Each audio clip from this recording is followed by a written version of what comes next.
Yes, my name is Entai Sharif.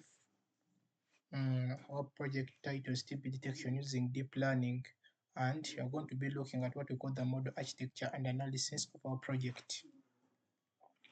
This is the content we're going to look at: the problem statement, the data collection, the model architecture, the results, and the discussion, the conclusions. So, like we said, this is our introduction, where we're going to focus on mainly looking at a solution of solving TB. We want to come up with an AI based machine learning solution where we shall be able to detect TB using what we call audio analysis and clinical data. And for the rated works, our main focus was mainly on the Coda TB Dream Challenge, where we investigated whether a person can be diagnosed using what we call cough recordings and want to come up with an AI based tuberculosis detection from cough audio, where we shall be able to detect whether a person is having TB or not. And our application problem is that one to TB diagnosis requires laboratory testing, which can be time wastage, and also screening tools are expensive and slow.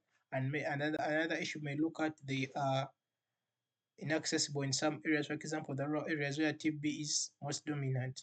And also want to look at the computation problem where I need to understand patterns in cough audio data and also identify the acoustic features associated with TB. So we began with our data collection where we got our data set from the Coda TB Doom Challenge. We were able to get the cough audio data set and the clinical data. And for the audio data, we were able to obtain the data where we had the TB positive and TB negative. By TB positive, I mean the people who had TB, and by TB negative, I mean people who never had TB when tested. And for the people who had TB, we are able to get a dataset which had 2,094 audio sounds for people who were infected with TB. Those are cough sounds for TB. And for TB negative, which were other diseases other than TB, were 5,313 audios.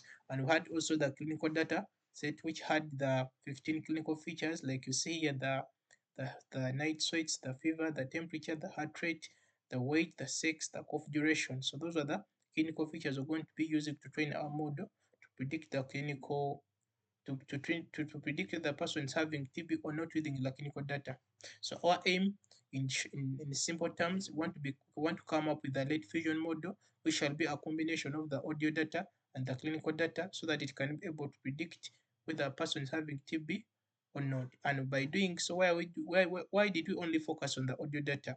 Want our model to be more accurate, not only depend on TB but also to cater for the past medical health of a person so that it can become more accurate during the prediction time. So for the audio pre-processing of the audio data, we had what we call cleaning and normalizing of recordings. So I had to do what we call cleaning. By cleaning, one of the steps we did were to make sure that all cough recordings were having the same duration. So we made sure all the cough recordings were between zero point 0.3 to 5 seconds. And we also did what we call we did also converted all the cough audios to have the same frequency. We converted all of them to be in a range of 22 to 44 kilohertz. And we were also able to extract more spectrograms from the audio sounds, which shall be used for the 2D CNN training. And we also had to call introducing what we call noise in our dataset so that our model can be able to deal with what we call reward scenarios. We're also supposed to normalize the data because normalization was essential because we looked at scenarios which happened. For example, we had to normalize the data because we looked at factors, for example, different microphones, inconsistent recordings from different microphones. Another issue was maybe the recordings were done in different environments, for example, different rooms having different echoes. And then another issue was maybe the distance from the microphone when they were recording these people with the TB. So all these issues brought what we call differences into what we call the audios we had in our data set. So we had to normalize them and we make sure they're having the same frequency, they are within the same range, such that our model can be able to distinguish that this is truly a TB cough, but doesn't focus on how high or loud the TB, how high and low the sound of the cough may be. So we also did what we call data augmentation. And by doing data augmentation, we wanted to make sure that we increase on our training and validation set.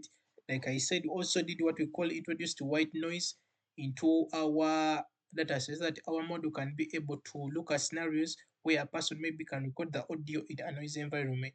Why did we do so? We looked at the factor that all the audio sounds we had in our training and validation set were being carried out in a controlled environment where there was no noise. So what to do what we call introducing what we call noise in what we call the training data sets, that our model can be able to deal with such real world scenarios. So this is the audio CNN architecture. So what we call we are going to build our model using that called the 2D CNN ResNet architecture. And why did we opt for this? Because of the factors we looked at which will be important in our model training. So first of all, this ResNet 22 ResNet 2D CNN architecture, first of all, it has what we call the four blocks: the 32, the 64, the 128, and the 256 filters.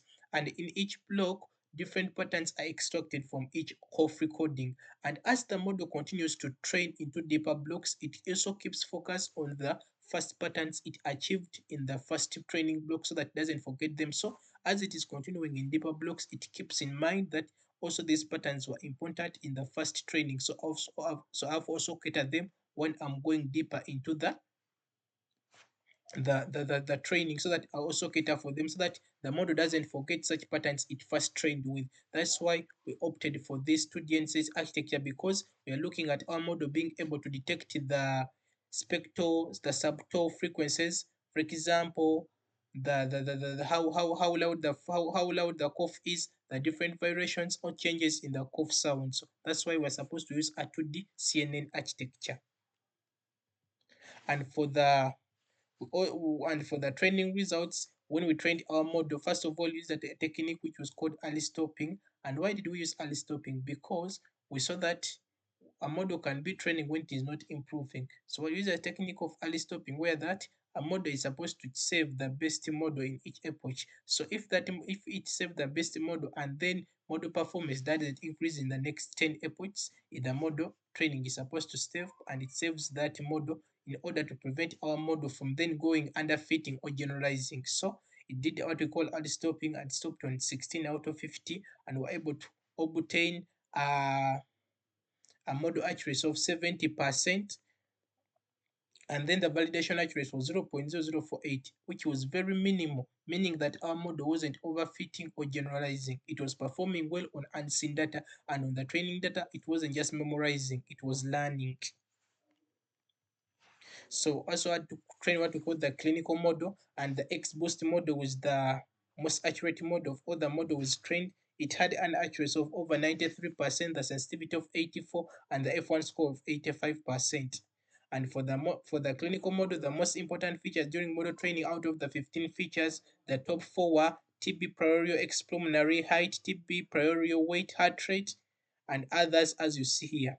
So the model details, we use what we call the XGBoost classifier, and we had what we call 15 features. We did what we call standard scaling, so that we make sure that we don't have outliers. We hosted our model on Hugging Face, and the repo is there in our project is TB42 slash clinical XBoost model, already hosted it on Hugging Face. And then the training time was 1 minute, and our target was greater than 80, which we were able to achieve. So we're supposed to know how to call a multimodulate fusion. Like I said, we're supposed to combine the audio branch and the clinical branch, and you come up with what we call a late fusion using the weighted average, such that it is able to do what we call the prediction using both audio and clinical. So in simple terms, our model is going to combine the audio and the clinical data. We're going to combine the audio model we trained, the 2D CNN ResNet architecture model, plus the XBoost model, so that we can combine them, come up with what we call a late fusion model. We shall use what we call weighted average, giving more dominance on the clinical model because it was more accurate, so that we can come up with a late fusion model. We shall make the prediction of whether the person having TB or not.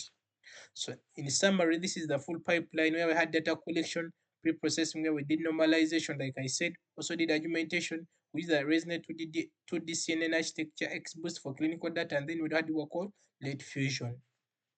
Thank you.